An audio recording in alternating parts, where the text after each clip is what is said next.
there are so many ways, aren't there, of being scammed online. It's just getting worse. And ticket fraud has surged by 47% in the last 12 months, with Action Fraud reporting losses of nearly £10 million to scammers in 2024. Well, as the summer approaches, police are warning people to be extra vigilant against online scams. Amanda Beasley lost £400 trying to get Taylor Swift tickets for her daughter Lily's birthday. They both join us now, alongside cybersecurity expert Jake Moore, who has advice to make sure it doesn't happen to you. Good morning to all of you. Thanks for coming in to talk about this. So, Amanda, you were obviously in a situation where you desperately wanted to sort tickets. We all know those Taylor Swift tickets were like gold dust. They were, weren't they? So what happened? You spotted an opportunity and went for it. It was a friend of a friend on Facebook. We checked out the profile. It wasn't a new profile. It's a profile that had been on Facebook for years. So we checked it out. My eldest children checked it out. It looked legitimate. So they were selling the tickets for the price that they paid them for, which I thought maybe was a little bit suspect. However, they said that they just was going to sell the tickets at cost because their daughter couldn't go due to illness. Oh, right. So it wasn't like a kind of like a mini company or a dealer of some kind. These were purporting to be private individuals who, like you, had bought tickets for their kid. Then the kid gets ill or has to go away, or can't go, so they just sell them on. Yeah. So that's pretty plausible, isn't it? Really? I mean, at the beginning we thought, you know, that there's always an idea that it could possibly be a scam, but we was just so hopeful because we tried all other ways of getting the Taylor Swift tickets. Hope. Optimism. Yeah, so we was a bit blindsided by the hope, I think, So when did you realise, then, that all was not as it seemed? Well, we had to... My eldest son had a PayPal account. They said that we needed to set up a PayPal account and transfer it to their accounts, and then the ticket would be then transferred into our name. However, when we transferred the money into the PayPal account, the money was held and nobody knew why.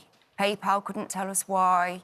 So I was asking the person that I was speaking to, why has it been held? They were saying they didn't know why. So at that point, I thought, right, something's going on now. Right. So you basically called them and called them and called them and called them. Yeah. And every time you got through, they rang off on you. Well, yeah, because I said, if this is legitimate, then let's have a Facebook Messenger face-to-face conversation. Sort this out, yeah. Yeah, so what happened in the end?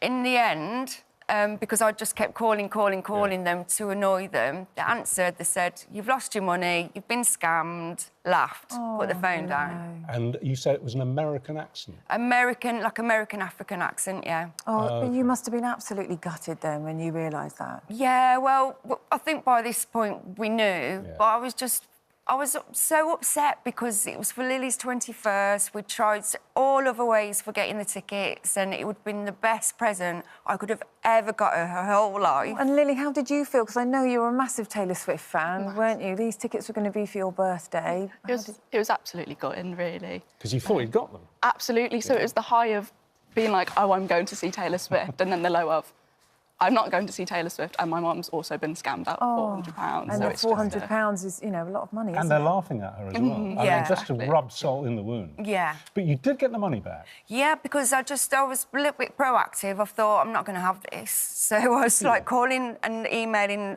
local radio stations. And fortunately, my local BBC Radio WM, they were running features on the Taylor Swift scams, and they got me in touch with PayPal Direct, so I got to speak to the powers that be, and then we got our money back. They sorted it out. Well, that is good. Well, let's come over to Jake now. Jake Moore, cybersecurity expert. I mean, I guess you were sort of hearing alarm bells with the story of that as to kind of things that went wrong there. Give people some top tips for how to stop this happening to them. Yeah, so these scammers are working in huge operational gangs, and they know exactly what they're doing. They're really targeting people who are emotionally invested in wanting those tickets. That wishful thinking syndrome. Exactly. That we just picked up So on. it's really important to stick to the official sites.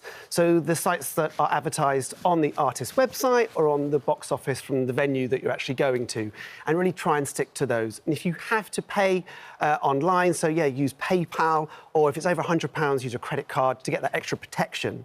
Hang on, why does PayPal give you protection? Well, if you go with saying that it's for goods and services, then they hold the money, and if you could then complain, then, like in Amanda's case, you may then be able to get the money back. And the credit card just gives you automatic coverage, anyway. Yeah, over £100, it will also offer you that protection. So it's really good, rather than sending via a bank transfer. Right. Are you saying then, listening to that story, that she made the mistake right at the start by going to that person, thinking that they were for real, that she should never have even started the process? It wasn't that she made mistakes along the way. She should never even have gone there in the first place. Well, we never like to blame any victim, because I know what it's like. You're desperate for those tickets, and you might see an advert or a group on Facebook, for example, and it's saying a legitimate reason for why they might have those tickets on offer.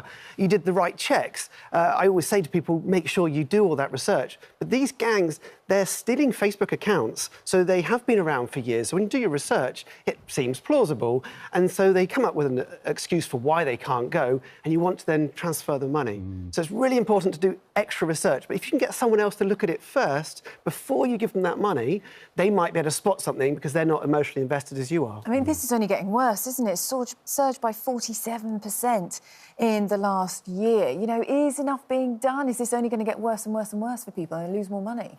So the companies are doing all they can. So they're using technology to try and help. So, for example, they're using these things called dynamic barcodes. So these codes that constantly move. So they can't then send you a screenshot of a barcode, because then it just simply changes all the time. You might see them on train tickets, for example. When you see the barcode, another red line just moves across, so they don't accept that screenshot. Because if someone is to send you a screenshot that is actually a real ticket, they might also be sending that to multiple people. So really the first person gets in, then everyone else is denied entry.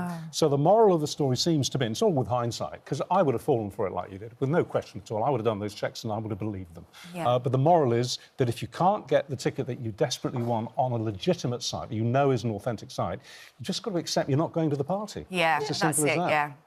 And, you know, an Unfortunately, offer that that's seems it. too good to be true is It probably normally is. too good to be Yeah. true. Yeah. And so you still haven't got to see Taylor Swift then? No, I Oh, haven't. well, hopefully another time soon in that case. Fingers crossed. Thanks so much for coming in to tell your story this morning. It will have helped others. Thank you. Well, let's hear from Thank you. PayPal. We spoke to them and they told us we can't comment on individual cases, but we do have a robust process in place to help protect customers. It's called buyer protection, and that covers purchases that don't arrive or don't match the seller's description. So you do have recourse through PayPal. Also, Facebook's owner Meta told us we don't allow fraudulent activity and work closely with law enforcement to support investigations and to keep scammers off our platforms. We continue to work closely with Stop Scams UK to help victims and remove scams at source. What about prosecutions? Did any of these characters ever get caught and done? Very rarely. I've worked in the police force, and they've been spending lots of time and effort into these extra resources into cybercrime units. Unfortunately, these gangs, they know exactly how to get away with it. Yeah.